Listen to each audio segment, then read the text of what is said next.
जो चोर है अगर वही जांचकर्ता बनेगा तो कैसे निर्णय होगा, आप बताओ ना।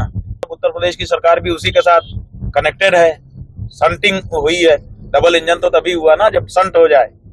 और सबसे बड़ी बात कि जो कोषाध्यक्ष है उसका तो नाम ही नहीं लिया जा रहा है। ऐसा है कि ये कोई अचानक घटी घटना नहीं है, इसकी तैयारी तब से ही हो रही थी जब से ये ट्रस्ट बनाया जा रहा था।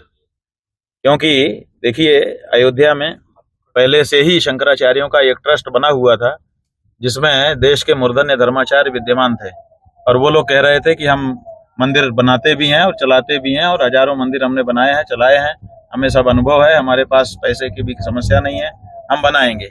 लिख करके भी उन्होंने दिया था, कोर्ट में भी दिया था और सरकार को भी दिया था, लेकिन उनको हटा दिया गया। उसके बाद जो कोर्ट में लड़ने वाले थे हिंदू समाज की ओर से पक्षकार, जिन्होंने मुकदमा जीता, जिसके कारण मंदिर बनने का मार्ग प्रशस्त हुआ, उनको भी हटा दिया गया और अपने खास विश्वस्त कार्यकर्ताओं का ट्रस्ट बनाया गया।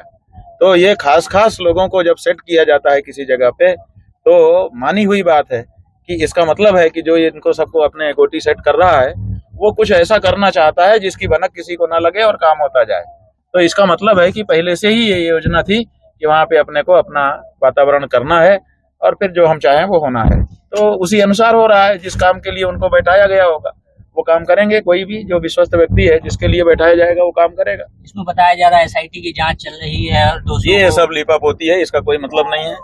बताइए, जब बिना एफआईआर के पुलिस को बुला लिया जाता है और पुलिस भी बिना फर्द में कुछ दर्ज किए वहां पे पहुंच जाती है और 80 लाख जितना बड़ा रुपया कलेक्शन माने बरामद करती है, और बरामद करने के बाद बिना किसी लिखा पढ़ी के वो ट्रस्ट को वापस भी सौंप देती है और कोई एफआईआर नहीं लिखी जाती है, और उसके बाद जब ये मामला उछल जाता है, बाहर निकल के आ जाता है, तब वहाँ के जो सर्वा ट्रस्टी थे चंपत राय, वो मीडिया के सामने आकर के कहते हैं कि कुछ भी उल्लेखनीय नहीं है।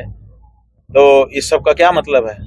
महाराज जी, आप इसमें क्या लगता है कि आपको एसआईटी में जांच में निकल के कुछ नाम आएंगे? अभी कुछ नहीं आएगा।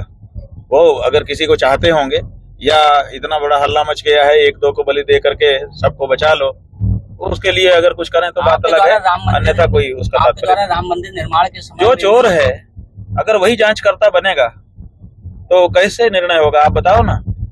जब केंद्र की सरकार इसको चला रही है और कहते हैं डबल इंजन की सरकार है, मतलब उत्तर प्रदेश की सरकार भी उसी के साथ कनेक्टेड है, संटिंग हुई है।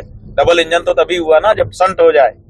तो जब संटिंग है इनकी, तो जब केंद्र की सरकार ने ट्रस्ट बनाया है, केंद्र की सरकार के निर्देश पर ही केंद्र सरकार के अफसर और उनके कार्यकर्ता इस ट्रस्ट को चला रहे हैं, और उसी से संबद्ध जब उत्तर प्रदेश की सरकार है, तो जो चोरी करने वाले हैं वही जांच करने वाले हैं। कैसे निर्णय होगा, कैसे इसमें स्पष्टता आएगी?